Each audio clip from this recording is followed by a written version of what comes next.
India voice, आपकी सोच, आपकी आवाज। नमस्कार, खबर इंडिया वॉइस में आप सभी का स्वागत है। मैं हूं आपके साथ प्रज्ञा मिश्रा। बुलेटिन की शुरुआत करेंगे बड़ी और अहम खबर के साथ। तो सबसे पहले बात कर लेते हैं उत्तर प्रदेश विधानसभा के बजट सत्र के छठे दिन सदन में विकास बनाम सवालों की गूंज सुनाई दी। आपको बता दें, इस दौरान बीजेपी ने कहा कि यह बजट प्रदेश के विकास के लिए है और विकास पर ही सार्थक चर्चा होनी चाहिए। उन्होंने सभी विधायकों से अपील की कि वो अपने अपने क्षेत्रों में विकास के लिए सुझाव और सहयोग दें। वहीं आपको बता दें, समाजवादी पार्टी के नेता ने बजट सत्र पर चर्चा से पहले ही सरकार को घेर लिया है। उन्होंने सवाल उठाते हुए कहा कि ये सरकार का 10वां बजट है, लेकिन प्रदेश अब भी पूछ रहा है कि उसे आखिर क्या मिला। उन्होंने कहा कि क्या उत्तर प्रदेश को एक भी पीजीआई जैसा संस्थान मिला, क्या कोई टेक्निकल यूनिवर्सिटी मिली, क्या नेशनल स्तर की कोई यूनिवर्सिटी प्रदेश को दी गई। फिलहाल बजट पर बहस के बीच सत्ता पक्ष और विपक्ष आमने सामने हैं और आने वाले दिनों में भी तीखी बहस के आसार माने जा रहे हैं। वहीं इस पर नेताओं ने क्या कुछ प्रतिक्रिया दी, चलिए आपको सुनाते हैं। अगर बजट प्रस्तुत होता है तो बजट पे चर्चा होती है और बजट पे चर्चा करने के लिए हम लोग तो विस्तार से चर्चा करेंगे ही, लेकिन नकारात्मक सोच के साथ विपक्ष की जो भूमिका है वह निंदनीय है और इससे प्रगति का जो पथ है उत्तर प्रदेश का वह उनसे देखा नहीं जा रहा है। इसलिए विपक्ष के दल जब चुनाव होते हैं तो दुर्गति को प्राप्त होते हैं। इस प्रकार की सोच को भारत की धरती पर कोई स्थान नहीं है। जो इस प्रकार की मानसिकता से ग्रस्त हैं उनका इलाज जनता ही करती है, चुनाव में करती है। और इस सब के पीछे कांग्रेस होती है, एमआईएम होती है और जो हिंदू विरोधी राजनीति, भारत विरोधी राजनीति करने वाले हैं ऐसे दल होते हैं। आज 4 दिन की बजट के ऊपर चर्चा है। देश का बजट जन कल्याण के लिए सरकार ने किया है। सभी सदस्यों से उस बजट के माध्यम से उनके क्षेत्र के, उनके जिले में, प्रदेश में उस बजट को कैसे उपयोग करने के लिए सुझाव आ रहे। मुझे लगता है कि बजट एक ऐसा विषय होता है जिसके ऊपर आपने बगल में लगाओ राज्यपाल के भाषण के ऊपर अधिकार, लेकिन मैं सभी सदस्यों से कहूँगा कि बात करें। आज बजट की चर्चा होनी है, लेकिन अभी भी उत्तर प्रदेश पूछ रहा है कि ये 10वां बजट है भारतीय जनता पार्टी की सरकार का। 10वें बजट में क्या मिला है उत्तर प्रदेश को? क्या पीजीआई जैसा एक भी चिकित्सा का संस्थान मिला क्या? बताओ यार। क्या एक भी नेशनल स्तर की यूनिवर्सिटी मिली क्या? क्या एक भी टेक्नोलॉजी का संस्थान उत्तर प्रदेश को मिला क्या? अब मैं तो बार बार सरकार से सवाल कर रहा हूं कि उत्तर प्रदेश का नौजवान पलायन कर रहा है। देश के विकास, संविधान, लोकतंत्र को पहचाना ही नहीं, तो ऐसे नेताओं से आरएसएस के बारे में, भारतीय जनता पार्टी के बारे में अच्छे शब्दों की उम्मीद नहीं कर सकते हैं। अलबत्ता देश जानता है कि आरएसएस राष्ट्र भक्तों का ऐसा संगठन है जो अपने आप को सोहा करके देश के लिए, संस्कृति के लिए, देश में समरसता के लिए काम करते हैं। और भारतीय जनता पार्टी जो आज विश्व में सबसे बड़ी राष्ट्रीय पार्टी है, जिसने व्यक्ति से बड़ा दल और दल से बड़े देश की अवधारणा पर देश और प्रदेशों की सत्ता का संचालन किया है। और प्रधानमंत्री जी की लोकप्रियता, भारतीय जनता पार्टी का एजेंडा और लोक संकल्प पत्र के आधार पर लगातार देश में भी, देश के प्रदेशों में भी जनता का आशीर्वाद भारतीय जनता पार्टी को मिल रहा है। इसलिए खड़गे एंड फैमिली, उनको शायद इस बात का आभास हो गया है कि 2047 तक उनके लिए कोई वैकेंसी नहीं है, इसलिए उनके पास अब गाली देने के अलावा कोई रास्ता नहीं बचा। लेकिन देश की जनता कांग्रेस पार्टी के नेताओं की गालियों का जवाब ठीक है, मोहन भागवत जी ने क्या बोला, लेकिन दिखाई दी क्या बोला। आज सोचो, वेदों वृद्ध नेता हैं हमारे माता प्रसाद पांडे जी, और जो उनकी पत्नी होंगी उनके लिए क्या सुन जाएगी। अगर यही शब्द कोई विपक्ष का व्यक्ति अगर उनके किसी नेता के खिलाफ बोल देता तो क्या वो क्या बोलते और क्या बोलते थे, बुढ़िया शब्द बोला। ये इस तरह का शब्द बोलना चाहिए क्या? हम तो इनके ऊपर टिप्पणी करना चाहते हैं और कहना चाहते हैं, और मौका लगेगा बोलने का तो उसका जवाब भी देंगे। अब रुक कर लेते हैं दूसरी खबर की ओर, जौनपुर में आयोजित श्री राम कथा के दौरान कथावाचक राजन जी महाराज के एक बयान ने सियासी हलचल तेज कर दी है। शाहगंज नगर में श्री कथा का रसपान करा रहे कथावाचक राजन जी महाराज ने इशारों में भविष्यवाणी करते हुए कहा कि साल 2027 में प्रदेश को फिर वही मुख्यमंत्री मिलेगा और 2029 में भी वही चेहरा देश की कमान संभाल सकता है। हालांकि उन्होंने किसी का नाम सीधे तौर पर नहीं लिया, लेकिन उनके बयान को योगी आदित्यनाथ से जोड़कर देखा जा रहा है। जब मीडिया ने उनसे इस भविष्यवाणी को लेकर सवाल किया तो उन्होंने मुस्कुराते हुए कहा, समय आने पर सब पता चल जाएगा। उनके इस बयान के बाद अब राजनीतिक गलियारों में चर्चा का दौर शुरू हो गया है।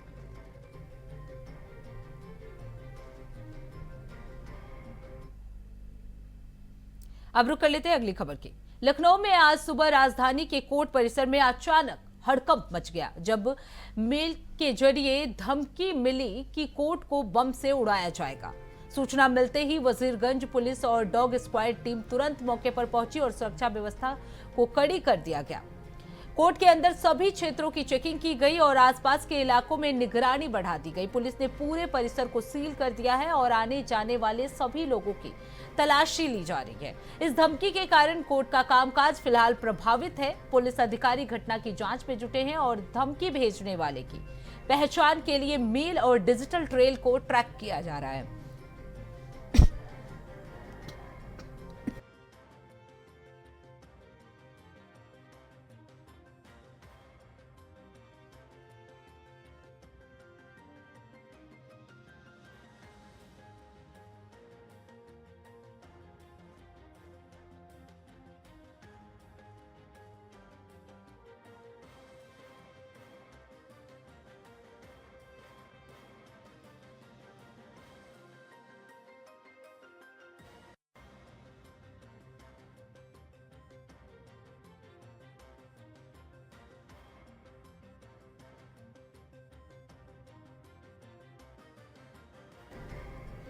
वहीं इस खबर पर विस्तार से जानकारी देने के लिए राशिद आरिफ हमारे साथ जुड़ चुके हैं। राशिद, कोर्ट को बम से उड़ाने की धमकी मिली है, क्या कुछ जानकारी है इस मामले में?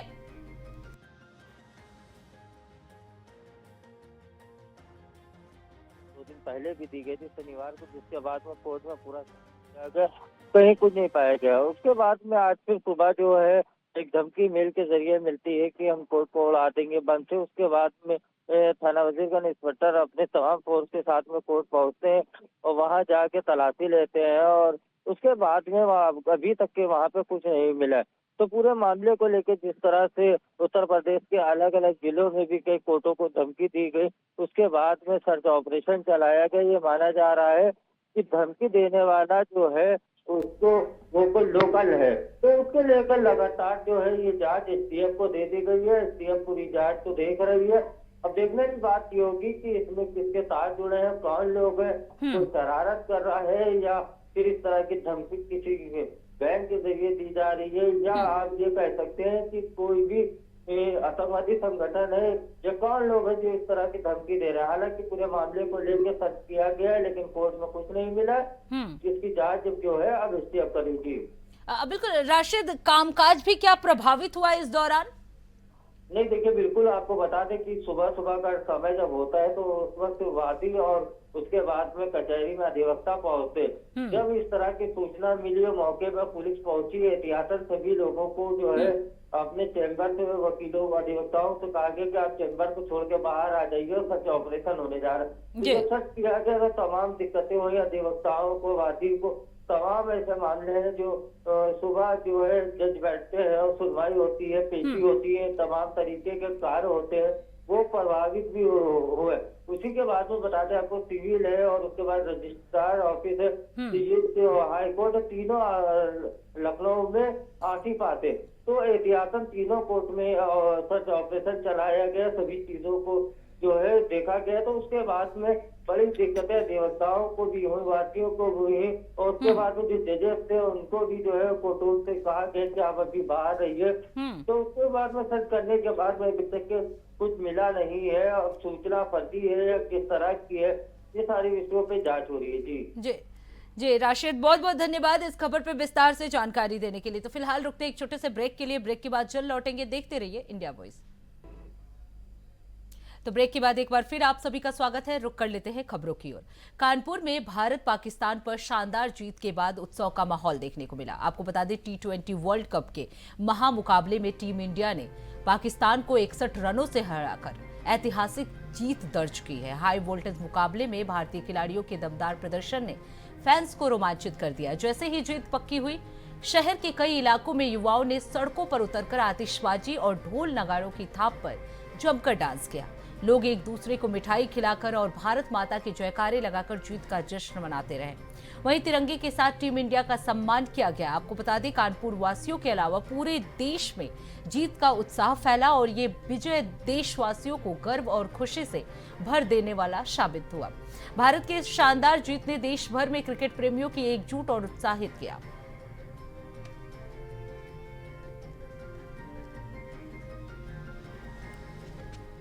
T20 वर्ल्ड कप में भारत ने पाकिस्तान को करारी शिकस्त दी है। ये महामुकाबला भारत ने जो है 61 रनों से जीते आए।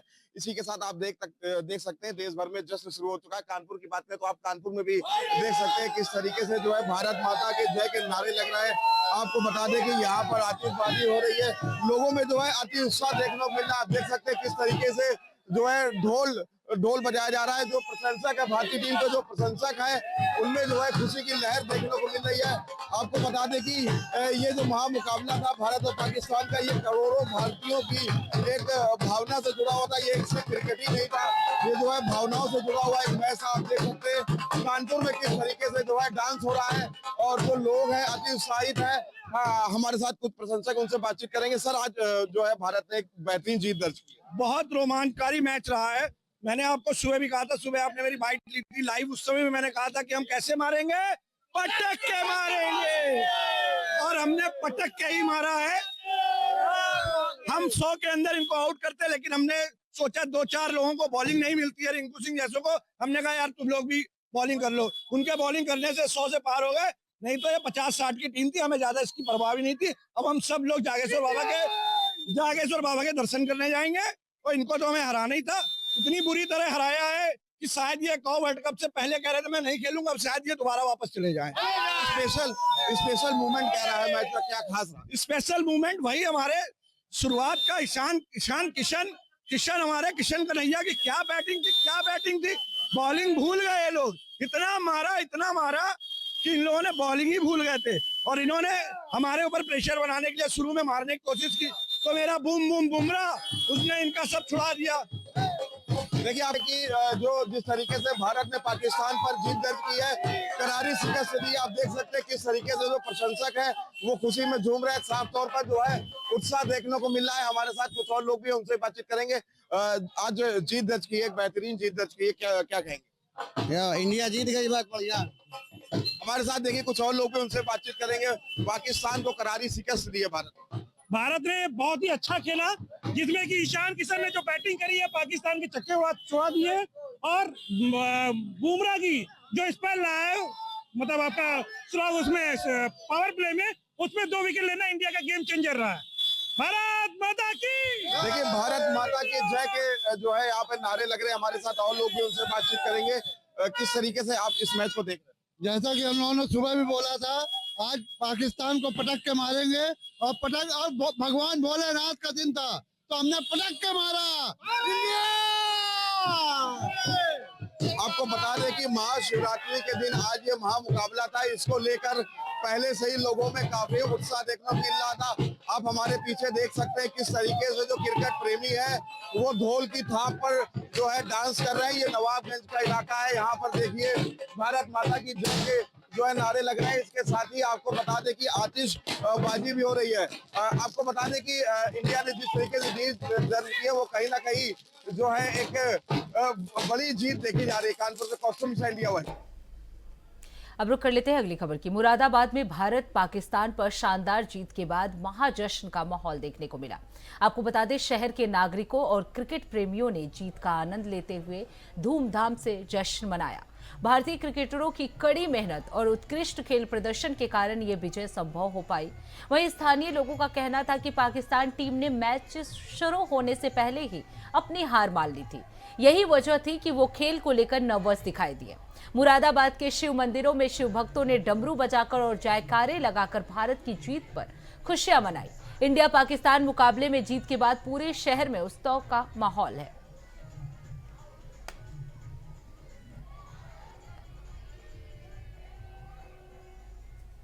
आज इंडिया ने बहुत अच्छा मैच खेला है और हमने इस खुशी में बहुत आतिशबाजी की है, बहुत एंजॉय किया है और इंडिया हमेशा ऐसे ही पाकिस्तान को हराती रहेगी और इंडिया हमेशा जीतती रहेगी। देखिए, इंडिया की जीत तो निश्चित थी क्योंकि पाकिस्तान पहले हार मान चुका था, वो खेलने के लिए तैयार ही नहीं था।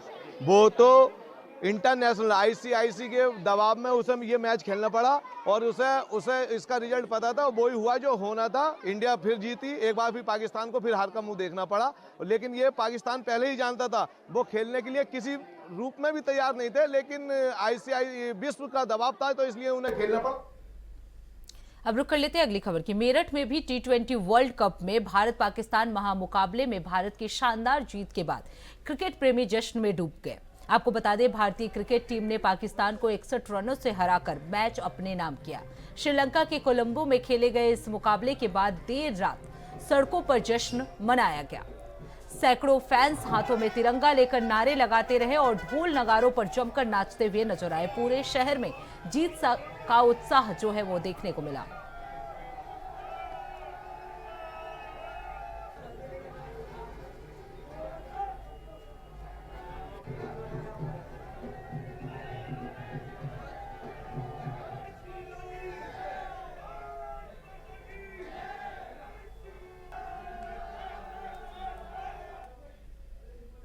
अब रुक कर लेते हैं अगली खबर की। लखनऊ में भी भारत पाकिस्तान T20 मुकाबले को लेकर जबरदस्त उत्साह देखने को मिला। लखनऊ में रोमांच चरम पर रहा, लेकिन अंत में भारत ने शानदार प्रदर्शन करते हुए पाकिस्तान को हराकर दमदार जीत दर्ज की। पाकिस्तान की टीम भारतीय गेंदबाजों के सामने टिक नहीं सकी और 19 ओवर में 114 रन पर ऑल आउट हो गए। भारतीय गेंदबाजी आक्रमण ने शुरू से ही दबाव बनाए रखा। अक्षर पटेल ने 44 रन पर उस्मान खान को आउट कर मैच का रुख भारत की ओर मोड़ दिया। वहीं हार्दिक पांड्या ने 19वें ओवर की चौथी गेंद पर उस्मान तारिक को पवेलियन भेजकर पाकिस्तान की पारी समेट दी। भारत की इस जीत के बाद लखनऊ में फैंस ने जमकर जश्न मनाया और टीम इंडिया की सराहना की।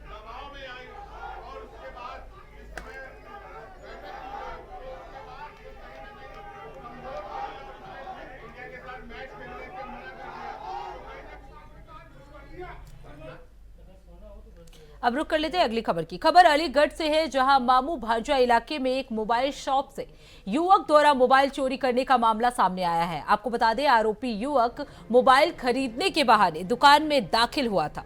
उस समय सेल्समैन अन्य ग्राहकों को मोबाइल दिखाने में व्यस्त था। वहीं मौका पाकर युवक ने काउंटर से मोबाइल उठाया और चुपचाप फरार हो गया। आपको बता दें, ये पूरी घटना दुकान में लगे सीसीटीवी कैमरे में कैद हो गई है। घटना गांधी पार्क क्षेत्र की बताई जा रही है। पुलिस जो है वो फुटेज के आधार पर आरोपी की तलाश में जुटी हुई है।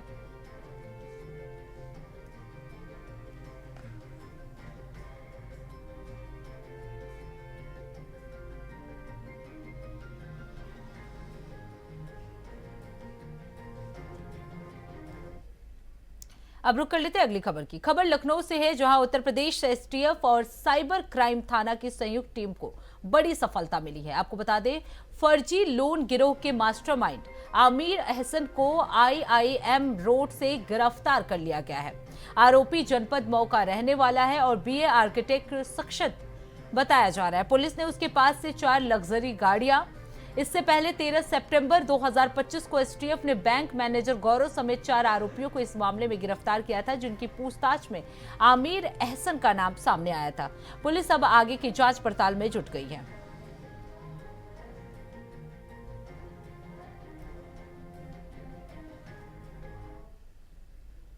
अब रुक कर लेते हैं अगली खबर की। मथुरा में ब्रिज की होली को लेकर एक नया विवाद सामने आया है। आपको बता दें, दिनेश फलहारी ने मुख्यमंत्री को पत्र लिखकर मुस्लिम समुदाय को होली के रंग बेचने से रोकने की मांग लगाई है। उन्होंने आरोप लगाया कि पवित्र रंगों में मिलावट की आशंका रहती है। अन्य साधु संतों ने भी उनके बयान का समर्थन किया है। फलाहारी ने मांग की है कि मंदिरों, विशेषकर श्री कृष्ण जन्मभूमि मंदिर के आसपास मुस्लिमों को दुकान लगाने की अनुमति ना दी जाए। मामले को लेकर क्षेत्र में चर्चाएं तेज हो गई हैं। और कोई विधर्मी भी आ जाता है तो नाचता है और कई बार हमारे बहुओं और बच्चियों को और बेटियों को छेड़ता भी है। तो आप बहुत सावधान रहें, सजग रहें। और शासन प्रशासन से भी विनती है, जैसे ये लोग मुहर्रम या ईद में आप इनके सुरक्षा करते हैं और इनकी रखवाली करते हैं कि ईद के समय इनके कोई कुछ ना डाल दे, कोई स्पर्श ना कर ले, तो होली पे भी आप ध्यान दीजिएगा कि कोई भी विधर्मी रंग गुलाल ना लगाए या कोई रंग के बहाने कोई एसिड ना फेंक दे। फिर ऐसी वारदात जिसके साथ घटित होती है उसे जीवन भर दुख भोगना पड़ता है। तो कहने का तात्पर्य यही है, ये होली रंगों का त्योहार है और ये प्रेम का त्योहार है। पान खात मुस्कात मनोहर, ज्यों त्यों सखी सजनी तो भई, इतते आई सुघर राधिका, उतते आए बिहारी, हिल मिल होरी भई। कहने का मतलब है ये जीवात्मा और परमात्मा के मिलन का एक दिव्य उत्सव और त्योहार है। अभी हमारा होली का त्योहार आ रहा है और इस होली के त्योहार में अभी ज्ञान देने वाले 1000 लोग मिलेंगे। और सबसे बड़ी खासियत यह है कि इस त्योहार में मियाँ भाई भी आएंगे। इन लोगों से बिल्कुल दूरी बना करके रखें। ये लोग हमारे त्योहार में घुसते हैं, थूक जिहाद की घटना करते हैं, लव जिहाद की घटना करते हैं, और तो और होली के रंगों में ऐसा केमिकल मिला लेते हैं जिस केमिकल से लोगों के चेहरे खराब हो जाते हैं, आंखें खराब हो जाते हैं। इसलिए इन मुसलमानों की एंट्री बिल्कुल बंद हो होली के त्योहार में। आज हमने हमारे हिंदुओं के हृदय सम्राट माननीय योगी जी को पत्र लिखा है और मांग की है कि हमारा जो होली का त्योहार है ये बहुत ही पवित्र शुद्धता का त्योहार है। इस त्योहार से मुसलमानों को दूर रखा जाए, क्योंकि ये हमारे मंदिरों के आसपास दुकान लगाकर कलर बेचते हैं, उन रंगों में थूक देते हैं, कांच के टुकड़े पीस कर मिला देते हैं, केमिकल मिला देते हैं जिससे चेहरा जल जाता है। तो हम इनके त्योहारों में नहीं जाते, तो ये हमारे त्योहारों में घुसपैठ करने का प्रयास क्यों करते हैं? हमारे मंदिरों के आसपास दुकान लगाएंगे, फिर लव जिहाद की घटना करेंगे, थूक जिहाद करेंगे।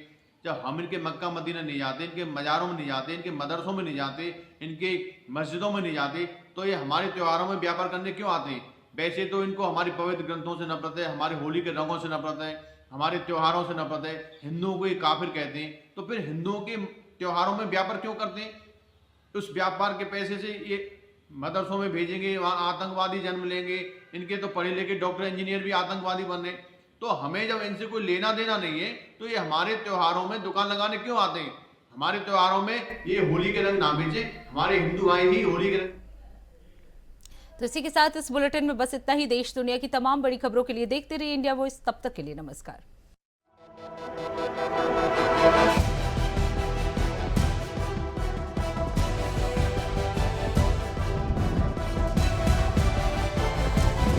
इंडिया वॉइस, आपकी सोच, आपकी आवाज।